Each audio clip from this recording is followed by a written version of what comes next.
Hello and welcome, YouTube fans and friends, new recruits and veterans to the channel. Welcome back into Grand Tactician, the Civil War, and the alternate history tale being weaved by me, your humble and gracious player host, Bank 60s. We're entering late spring 1862 now. Union forces are on the advance once more. Major General Robert Patterson, with an impressive display of artillery superiority, managing to move his roughly 55,000 strong Army of Northeastern Virginia across the Potomac River into Old Dominion, while also mangling CSA General Beauregard's Corps of Confederates at the Battle of Shepherdstown, or Harper's Ferry.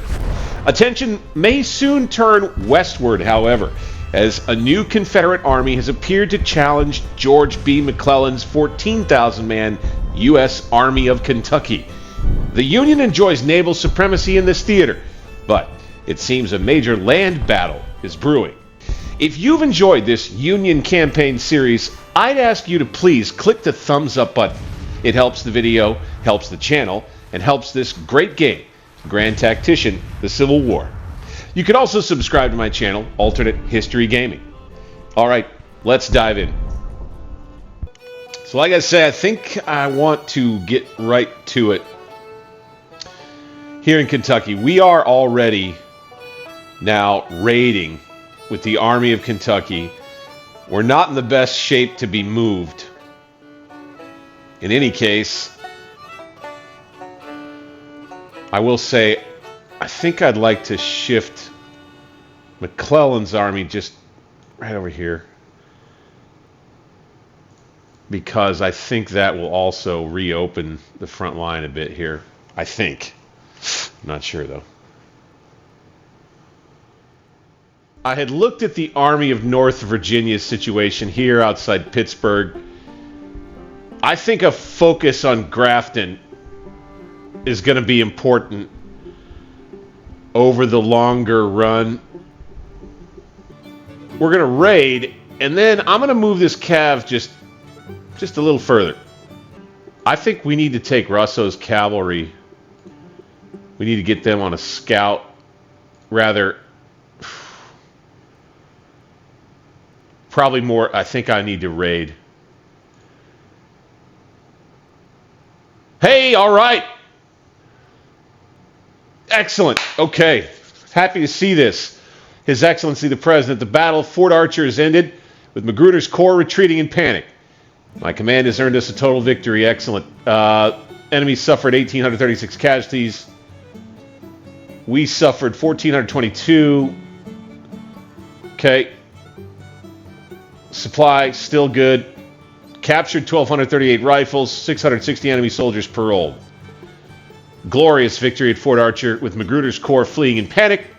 Support for the rebel cause wavers. The Battle of Fort Archer was fought for 9 days between the Federal Fort Archer garrison, that was basically two divisions of Patterson's army, totaling about 16,000 troops, 28 guns, and the Confederate Magruder Corps, 22,000 troops and 10 guns, 117 hours total, with casualties numbering over 3,300. General Hill's Federals winning the victory and whipping the rebels thoroughly by leaving a substantial amount of weapons behind, too. We keep capturing weapons from the enemy. This is good. Fills our stocks. Love this with the victory at Fort Archer.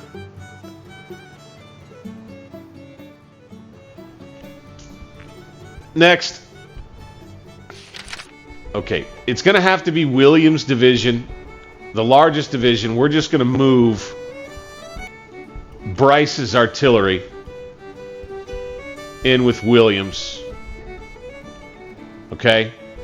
Now, Williams with 8,000 men, 14 guns, adding in the cavalry guns, could put up a fight anyway. So let's detach to independent unit. All right, our commanding officer is going to be Major General Eli Long.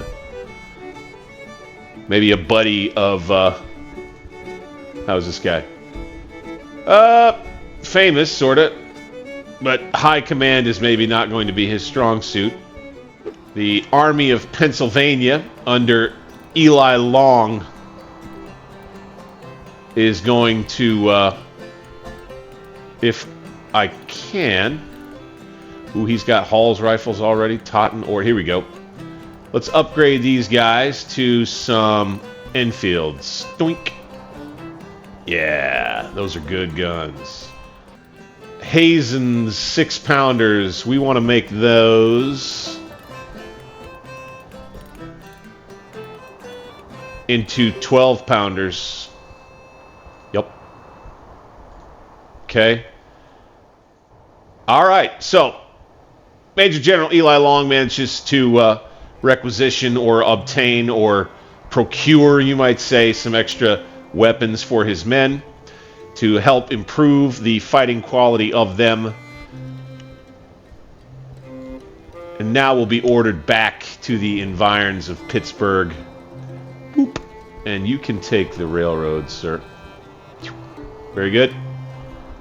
And we will move Rosso a little bit that way. All right, here we are right here. Let's get this thing back to green. He's back to 100. All right, so the Army of Kentucky can hang out here smack dab in the middle of these two for however long he'd like. And I'd like to let him hang at least long enough to get back to green. How long we got? 15 days. So sometime in June, I think I'd like to attack the Army of the Oconee.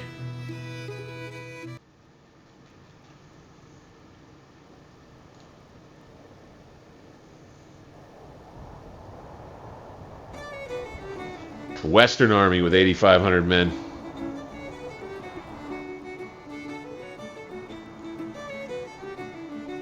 I think the Department of the West, we're getting close to maybe making a move with William Harney's command that's just been kind of manning the frontier out here. Let's go ahead and just move down the road right here. Boop. We don't need to make it a forced march or anything, but let's go scout.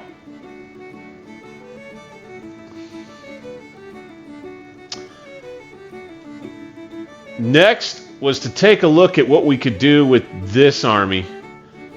Army of the Mississippi with 18 guns under Major General George Cadwalader. I think I want to move them across the river to whatever town this is. Dink. Oh, perfect. And a major rainstorm hitting. This is pretty good timing, really. It's going to keep the Rebs from doing anything about the movements that we're making here. Army of the Mississippi, going to stick with logistics. We're going to build ourselves a telegraph line first.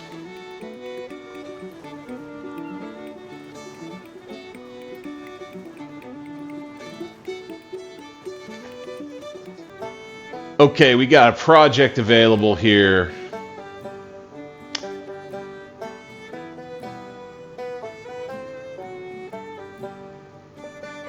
Ah, there it is. Major military organization reform that will introduce the core system. So, I want to try and do what makes the most sense. My heart wants to go with military organization right here. My heart wants to do this because my heart knows, as an historical nerd, that by this time, May 24th, 1862, both, well, really more, the Union Army was well into the core system. And McClellan's Army of the Potomac had core. The Western armies didn't have core yet, actually. They still were operating with just divisions for the Federals. But in the East, they had established core by this time and were using them, moving them on the peninsula, I believe. However, right here, right now, since we have so much artillery available, I think for us in this playthrough, it's going to make the most sense to go with this artillery reform. I think we have so many 6-pounders that we're cranking out. I'm tempted to start reinforcing every single one of our armies right now. Say Lincoln has just received a staff message about the production of artillery, especially the new ironworks out of Iowa. Let's go with this policy, military policy for now. Okay, policy's passed. Now, the Grand Herald reporting that the U.S. Navy is arming civilian ships now, cheaper ships in service, shipyards ready to convert ships. To bolster the size of the U.S. Navy, the government's allowed the purchase, rent, or even confiscation of civilian ships. Union shipyards quickly arm the ships for conversion into their new role. These new warships are steamers and sailing ships of all types, not originally designed for warfare. The number of guns on the ships is nowhere near that of dedicated warships like sloops of war or frigates. Also, their survivability is poor, as the hulls are not reinforced to survive hits and the boilers are unprotected or placed in vulnerable parts of the ship. But the additional numbers pressed into surface will be very useful in more passive roles like blockades. Ding, ding, ding. The number of ships immediately available to U.S. Navy is dramatically increased. At the same time, as ships are removed from the trading fleet, foreign trade is slightly decreased. Okay, Carleton's cavalry is going to go ahead and back up. Johnson's corps continues to wallow in the woods. I guess we'll give him Cumberland, finally. Always stay tuned for the extras toward the end of the video. The detail work that goes into the making of all this is worth the watch, in my opinion. Of course, that's just me. I'm a little biased. Okay, here we go. Inflation is going to be a problem for the Rebs, as it was in history, with the Confederacy now printing new notes. New greenbacks flood the markets, inflation expected to soar, public wealth plummeting. The Confederate States government is printing new banknotes to increase funding during this crisis. New money is flooding the market and the government treasury. This act reduces the need to rely on foreign investors with their increasing interest rates. According to reports, this action has already improved the government situation, but has increased inflation. As inflation accelerates, the wealth of the private citizen decreases, making life more miserable, especially in the lower income classes. The Harper's Guards are going to get cavalry out on a scouting mission. I want to build a fort. Right there. 13 million for that fort.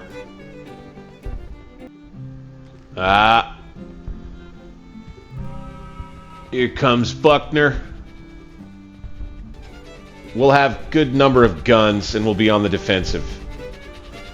Maybe, just maybe, we could get the Army of Northeastern Virginia up here in time to reinforce. No, don't leave. No, stop. Well, that was a waste. God dang it. Send the Northeastern Virginia Army's cavalry raiding. We'll see if we can engage the main army for the Rebs here. I mean, I guess it's a good thing the Harper's Guards got out of there. Now the Rebs are kind of trapped on their side of the Shenandoah River. It looks like we're going to be coming back to Fort Archer with the Harper's Guards. Okay, I'm going to halt the Army of Northeastern Virginia here. Okay, we'll be able to hold sway. We'll be within range of this supply depot. We'll just do a little switch-o, change-o, fine. And then we'll be taking control of a portion of Northern Virginia that we had wanted to, with the fort in the way.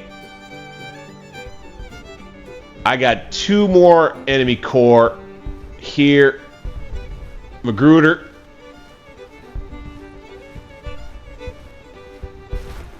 And the South Carolina militia that we beat back from Harper's Ferry that They're licking their wounds here. Magruder had lost at Fort Archer.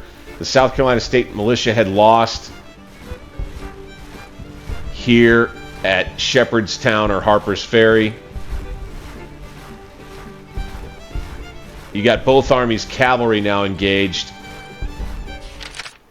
Grand Herald reporting today, the 38th U.S. Congress is going to be chosen this year. Democratic support's rising. Lincoln needs a victory. Oregon votes Republican.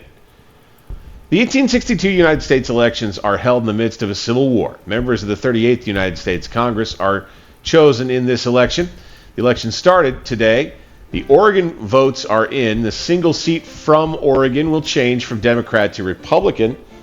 The elections will continue until November 1863, but the majority of seats will be decided during and before the election day, November 4th, 1862. What is certain already is that there will be vacancies, as many seated states are unrepresented. In previous elections, the Republicans won 108 seats, while the Democratic Party won only 45.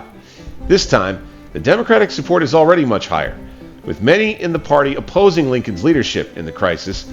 Samuel Silicon Sunset Cox, leader of the Democratic Party, expecting a landslide victory in these elections. In the Confederacy, the people are hoping for Democratic victory, as this would undermine Lincoln's ability to fight the war and probably result in peace negotiations with the South. This is very interesting. I don't have any idea if there's some kind of a thing that has an impact on the actual in-game world, but if it does, that's pretty cool. I think maybe would affect the strategy. Maybe your national support goes way down. That would make sense. All right, McClellan's just about ready here to be moved. He just doesn't have his artillery reinforcements in yet. Missouri State Guard still down here, okay. With 6,500 men and 20 guns. Wow. We are outmanned out here.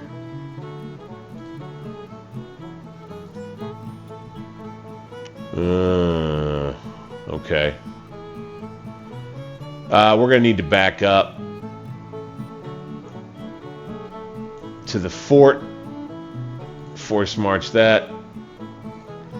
You back up to this one. Force march that. We've now taken control of Wheeling. All right. Okay, the Army of North Virginia in decent shape is going to march to here now. We won't take the train. Go. This army is going to come down to here. Oh, we got Buckner Sr. on the move. Where's he going? Where are you going, bud?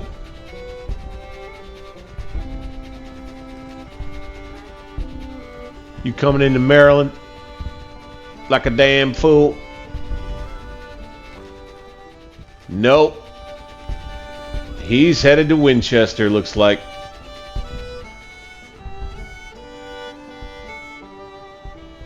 Or elsewhere.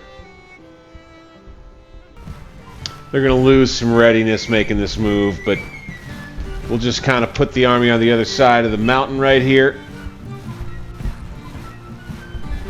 And we'll kind of be between these two railheads. This one is the one we would use to QRF back toward DC and Maryland. This rail line right here. And we'll stop near there, although we'll have a little ways to go to get to it if we have to do what we're talking about. But we'll see that. If they start this way, we'll have no choice really but to go with them. All right, so we've got them outgunned here.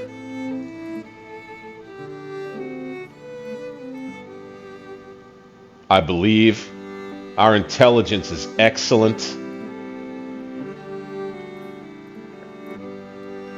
We're full up on ammo, provisions, and forage thanks to a supply connection back across the river here. thanks to our Navy. This is as good a time as any. I think we go ahead and make this advance into the attack. Just like this. We'll scout.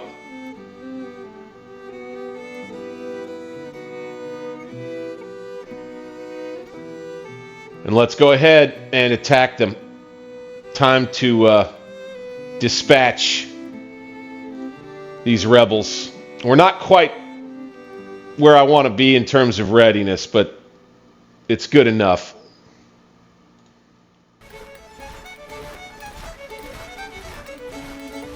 Armies camp not far away. You can understand both sides probably know there's a battle coming.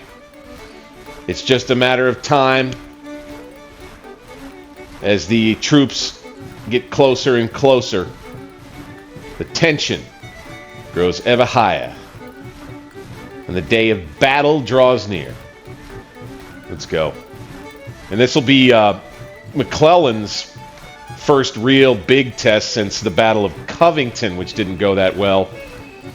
He'll have a chance to redeem himself here roughly a month later.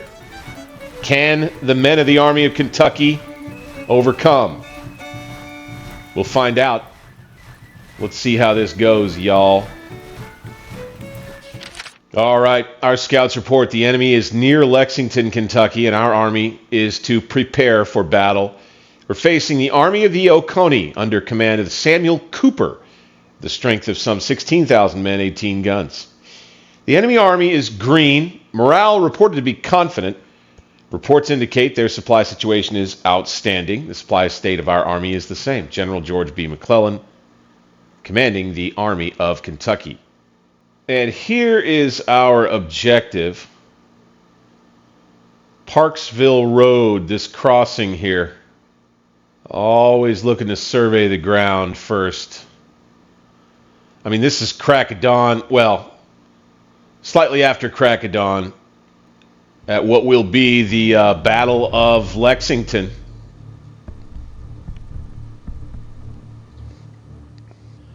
I'm going to guess the AI is just in a line like that. You know, something maybe across these two ridges, right? Here's something I want to add to the process going forward as we get prepared for battle. A review of the OOB going in. This is going to become, as we go through 1862, 63, and the war drags on and the armies get bigger and bigger. This is going to be a key part, I think, of helping tell the story of each battle. We have General George B. McClellan commanding the Army of Kentucky. For those that did not already know, we have 3 divisions and a reserve artillery for this army. We have General Wood's division, about 6,400 men and 12 guns. Most of these troops relatively green, with mixed muskets. Steedman. Reno with the Hall rifle. He'll be key. We'll remember Wood's division. And then you have Griffin. And by the way, I believe we have a Colonel Alfred Gibbs in charge of an entire cavalry division here. Fair enough. And then we have Major General Charles Griffin's division of Beatty and Wallace's brigade, armed with their Springfield rifle musket. We basically are just relying on the 6-pounder, except for this one reserve battery with 12-pounders. And we have horse artillery, 6-pounders as well. And that is the makeup of the Army of Kentucky. Okay. Folks moving out. Trying to stay smart. We'll go over the detailed plan of attack. Alright. It's going to be fairly simple. I'm going to use this creek bed as an anchor point and kind of a general outline of where I want the infantry line to be. There will be artillery here. I believe this will be within range of the crossroad, if not certainly within range of troops that are guarding it. We'll have infantry here. We'll push across and establish the reserve artillery and a heavy artillery presence on this hill, and have infantry in support. My intention then is to flank using this road with the cavalry all the way around, attacking down this hill in the rear to take the objective. All right, you can see they spread off to the left here a ways. A little more artillery here. They do have a bit of cav, so we'll have 3. We've got 4, so they got a lot of strength over here they could push with. These guys will be here flashing, and I think we may get into a little skirmisher duel up here.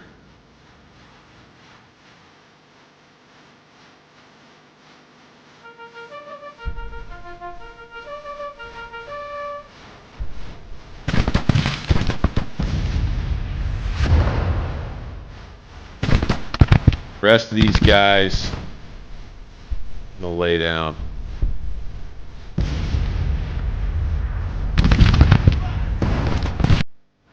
And here we have the Battle of Lexington, Kentucky, well underway.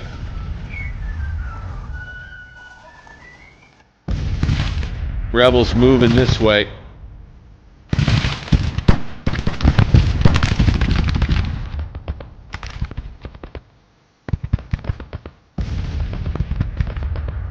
Let's just get this cavalry coming down at them while we can. Let's get the orders sent anyway.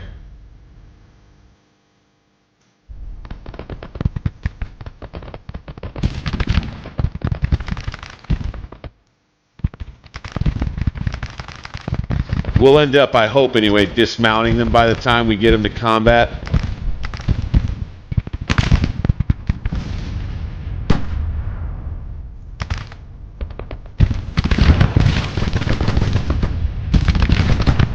Put some pressure on over here.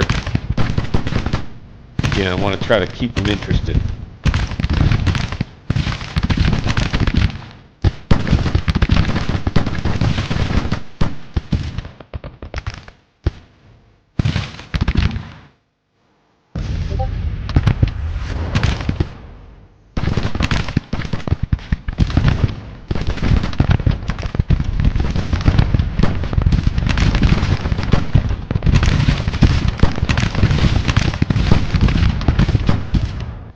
Okay, don't worry about using roads. Same. Use same.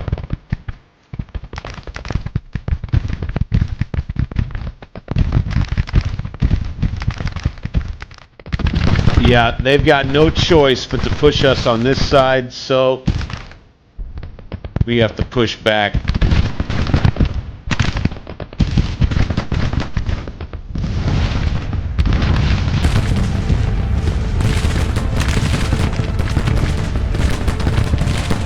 All those skirmishers. Push the brigade ahead. Advance.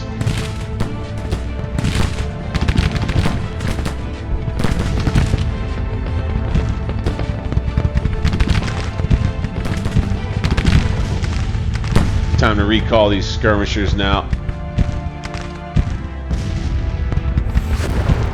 We did run theirs off. And we got more in rough shape down in the creek bed there. Oh, these guys, this artillery, nervous.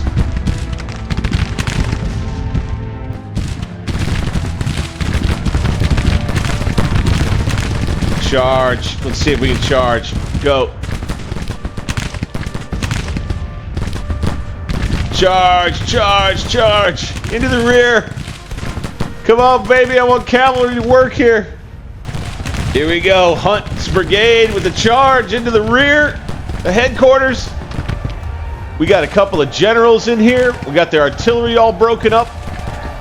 Looks pretty good. Come on, boys.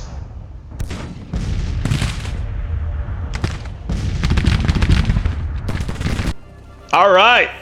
Managed to break all of them, I think.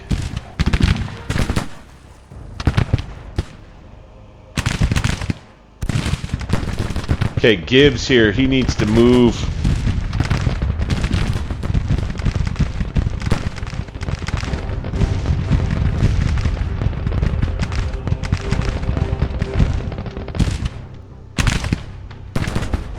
Unlimber, you dummies. Our artillery advantage is minimized in this battle right now because we just haven't been able to micro it well enough. These guys can retreat.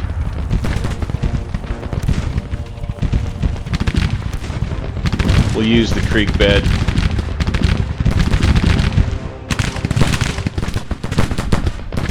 Oh wow, looky here. Hunt's brigade continues its action here in the rear of the enemy force. Oh my god, Hunt! On the hunt! But he's broken. Wow, he broke through the enemy lines. Brilliant. Alright, Steedman. Steedman's broke, going back to his daddy.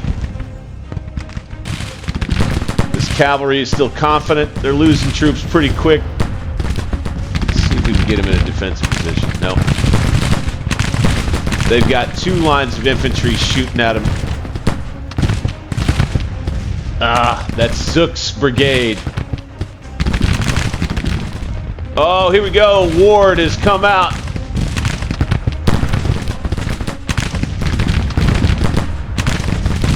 We're, I think, taking control of the objective. Dismount. You guys now. Here. These fellas close the noose. Here. And here. You guys unlimber. Same. Just let it rain. Let it rain. Come on, boys. There we go. Okay, looks like we're in trouble here. Let's back up. That's fine.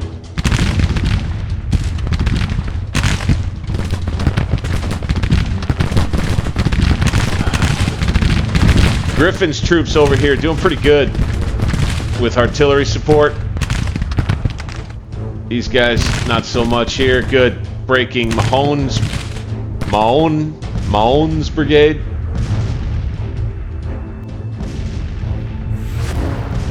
Victory Slider is moving way our way. Good.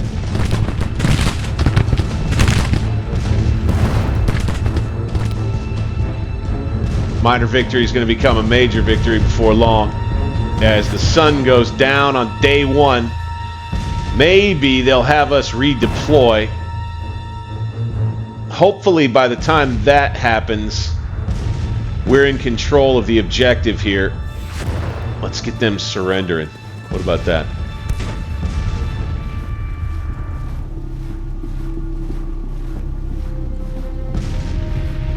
Alright, we're taking control. Slowly but surely. That'll about dust it off. I think McClellan will have himself some redemption. Excellent. We'll try maybe to give the AI a break in future battles because when they're on defense, because we know what they're going to do. We know they're just literally going to sit there with their whole army right near the point and not move.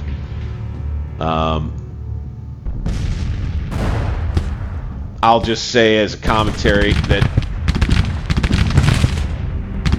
The game could use a lot of work in the battle AI when it's on defense. Could really use a lot of work in that department.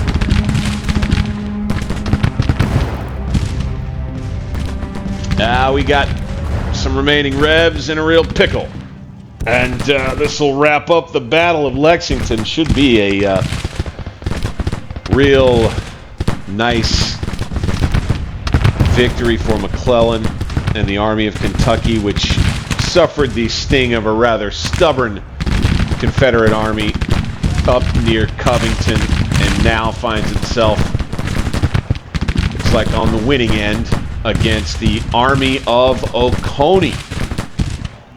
General Samuel Cooper's men not up to the task here in Kentucky against McClellan's professional soldiers. Managed to figure out some early challenges with movement and formations. We got the flanking march done with the cavalry. This artillery certainly did weigh in quite a bit. This artillery as well.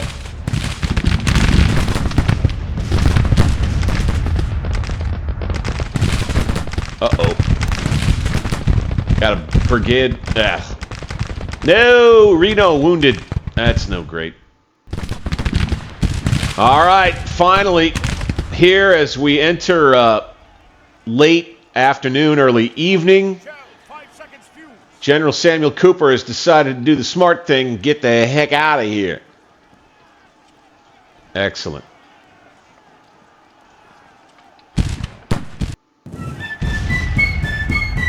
Yes, your army is victorious. Dang, Skippy. So, another 2,500 or so very valuable infantrymen are lost. 100 cavalrymen. Looks like they lost 20 of their guns. Wow. And we lost a good number too.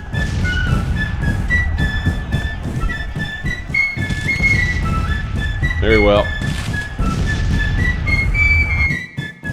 I'll tell you, I think that's probably going to wrap it up for this episode here as we finish up with the Army of Kentucky and victory in that state.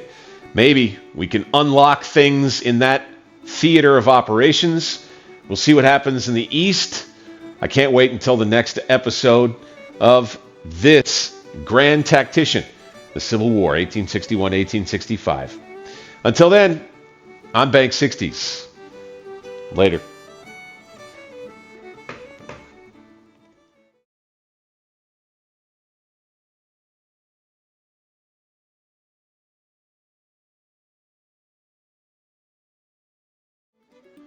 Okay, we need to look at our finances here. I think we got to look at bringing tariffs back up again.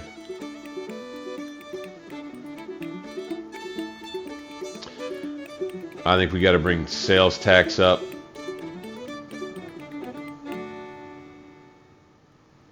And we really need for our funding policies. Civilian warships. 2.1 days? Oh, okay.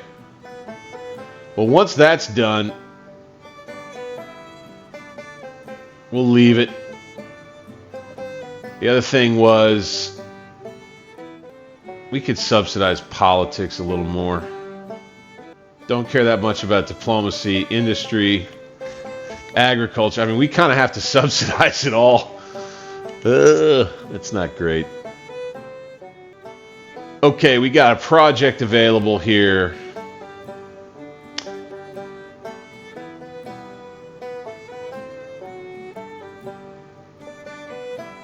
There it is. Major military organization reform that will introduce the core system. Will more rigidly standardize rank requirements for all command levels as well. The core organization will allow more flexible command of much larger armies, with each corps being able to operate independently thanks to having its own organic logistical support and headquarters. With the new efficiency in management and staff work within the newly organized armies, general consumption of military supplies is also reduced. making supplying the armies easier and less costly. Armies of multiple corps will allow much improved command and control in the field, as well as offer important corps commander positions to ambitious generals. Indeed. All existing armies will be reorganized into corps and can be attached to an army HQ or remain independent. I don't really know exactly how this is going to kind of bungle everything up in terms of derailing the plans that I have in motion right now.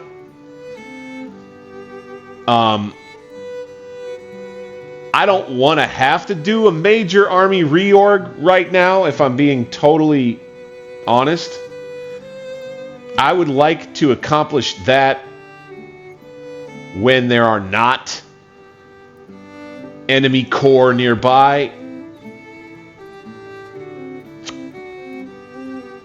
But I'm not sure. Since I'm in such an alternate history vein here, I gotta say, my gut is telling me to just not do it yet. And look maybe for something cheap that we could go ahead and do. I mean, this reborn muskets is one that we could do. And then wait to have enough subsidies to... Now, what is this Prussian weapons? Make a deal with the Prussians to import their advanced weapons, considered the best in Europe by many.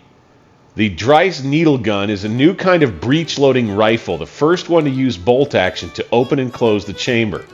Krupp's C61 6-pounder field guns are rapid-firing breech loaders as well. Both weapons offer high manufacturing standards and long-range accuracy. Ooh. Interesting.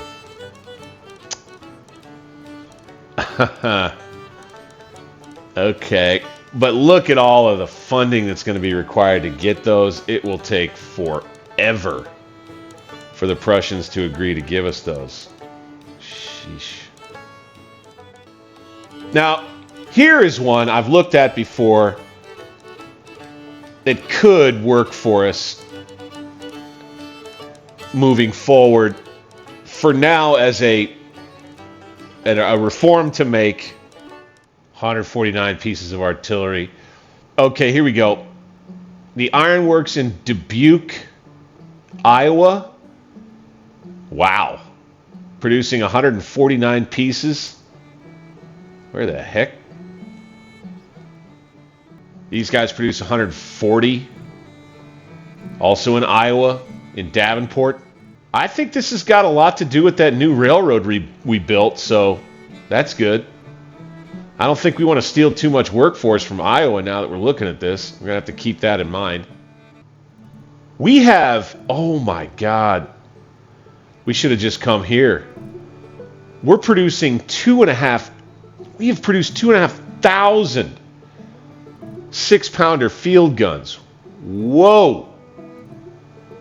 Okay. Well, now I think we know what our choice should be for now. I mean, for us, right? Like, this is going to be a little bit of a commentary, and a lot of this goes into the extras, but I'm going to go ahead and offer it here as we're kind of entering in right in this alternate history universe, etc., etc. Starting with the Army of Kentucky. This will all be... Let's go... Excuse me.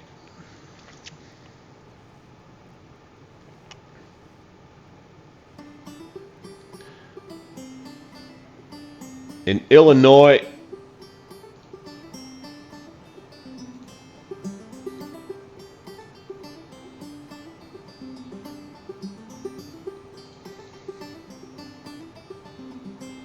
and you can see the recruitment cost is relatively low.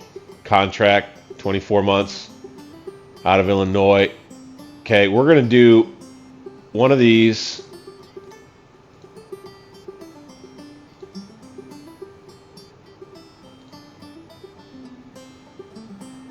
going to start adding an artillery reserve out of Illinois.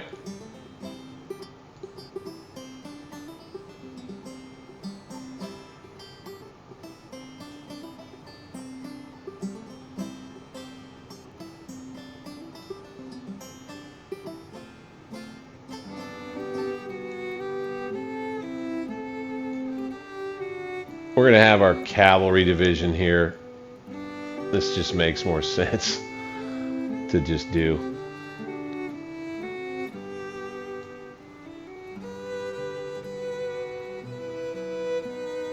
And that way we'll have all of our foot artillery in the reserve like this. Okay. So let's keep adding from Indiana now. Artillery. We'll go medium size for this next one. Okay. Bonk.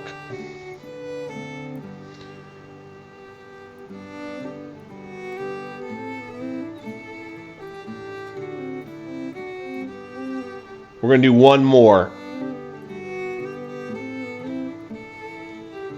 Another one out of Indiana. Medium size, 12 guns. 6-pounders.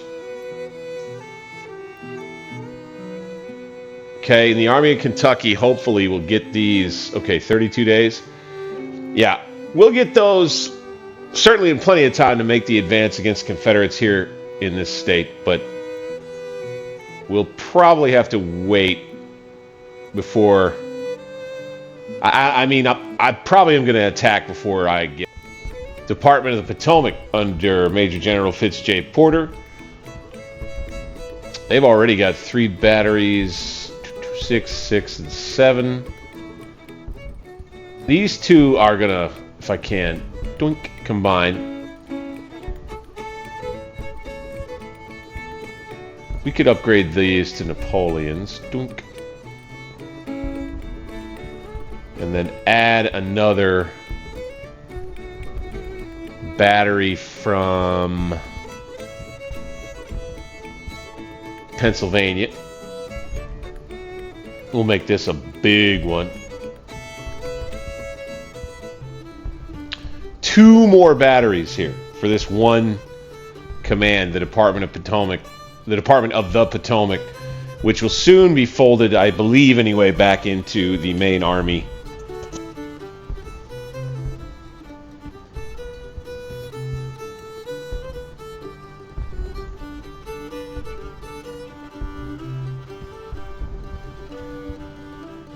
Harper's Guards, they'll absolutely get more.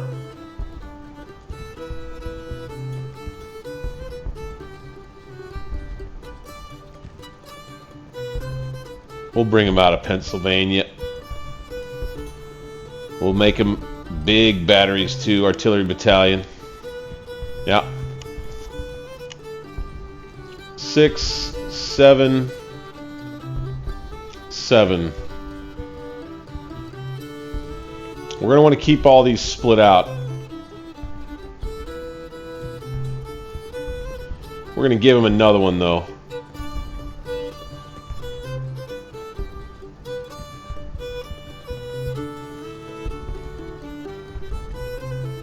Big one.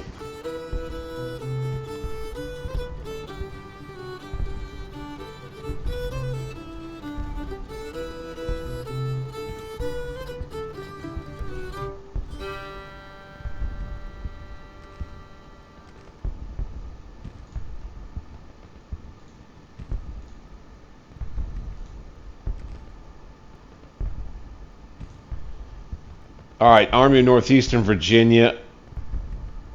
Each division could have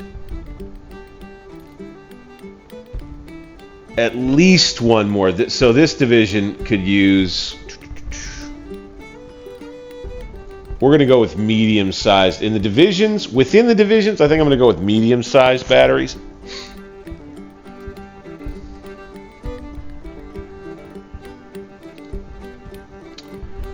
Smith, let's do it again.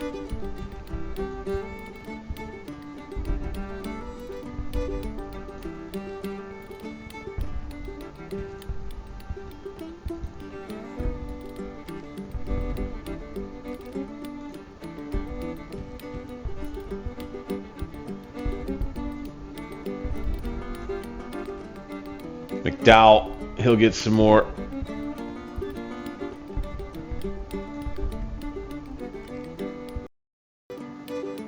This allows unarmed 4th, 3rd, and 2nd rates, as well as paddle steamers, to be produced at 25% of the full cost of material and time. Oh. Unarmored 4th, 3rd, and 2nd rates. Okay, let's look at that. Oh, wow, okay. Okay, and they're already cheap. They got quite a few guns.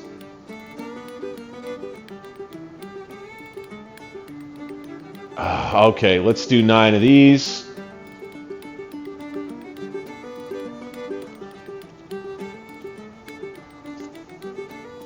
Third rates, let's do 9 of those. For the river paddle steamers, where are you? Here we go. Paddle steamer gunboat, 2 guns. We're going to make 9 of them. Ding. And another 9 if we can. 2 runs of 9.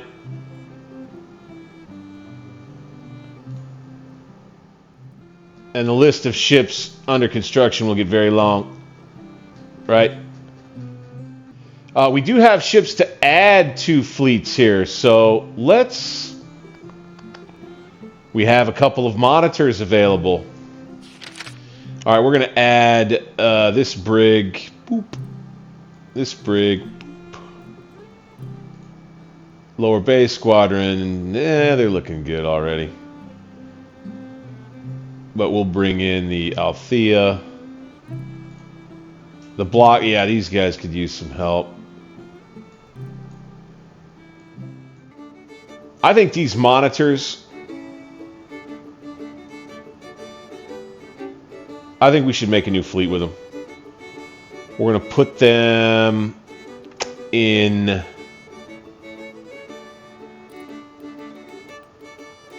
New Haven, Connecticut, with the monitors, the USS Monitor and the USS Canonicus. How about that? Okay, now, the Army of the West. We need a new division. It'll be under Fitzjohn Porter, Major General. Let's add some infantry. Ooh, from the Indian Territory, huh? That'd be interesting. An infantry brigade from the Indian Territory? Let's do that. And these guys will be dressed like that. That's cool. Oh, we don't get to select them. That's what they always look like. Wow. I love it. Okay, let's do it. Boop. Granger's Brigade. Then we're going to give them Springfield rifled muskets. Dunk. All right, let's add another brigade from Kansas.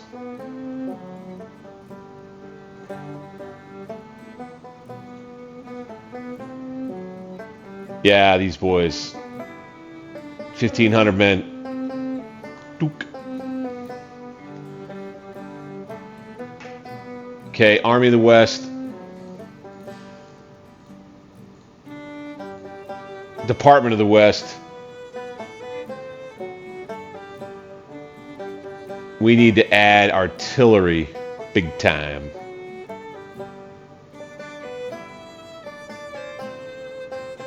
Here we go. Missouri's got some guys. Doop. Artillery battalion, please. Good. Infantry brigade. 1,500 men. Good. That would take Harney up to 4,600 men and 30 guns. Iowa. Let's bring some troops in from Iowa. 1,500. I like the way they're dressed there. Boom. All right, so Harney's command goes up to about 6,000 men once his reinforcements are in. From Iowa, we'll bring another 1,500-man brigade into the Army of the West, plus 2 more artillery batteries from Missouri.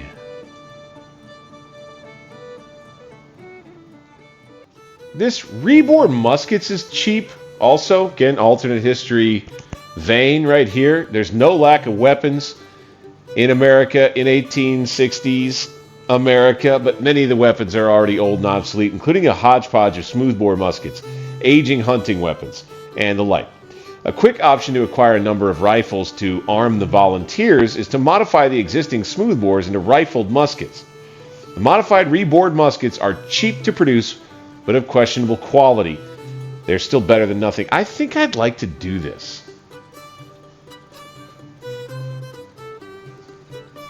Let's do it.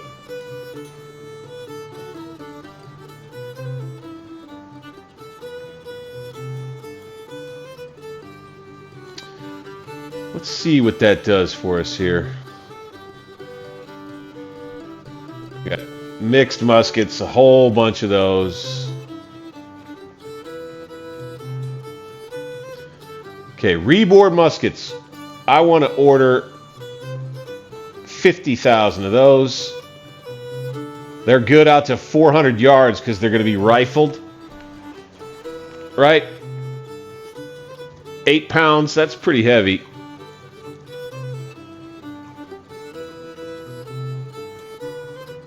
Let's order that. Boink.